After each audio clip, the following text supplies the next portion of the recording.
Today I'm going to show you how to create a cartoon QR code featuring your lovely self. To do that, we need to go to QRToon.com and we're going to click on the Try Web app that's in beta.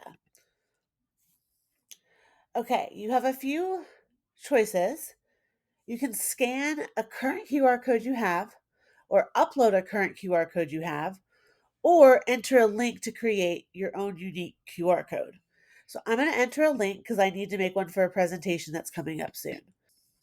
And then I'm going to click next. Now we need to select a photo that's going to be used in the QR code. I would recommend selecting an actual photo of yourself because it's going to like cartoon you.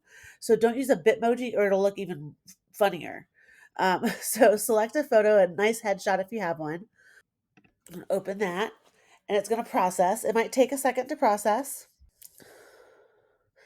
And there you have it, your QR code.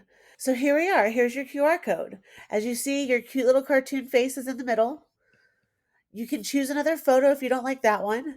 You can create another one, or you can look at different styles.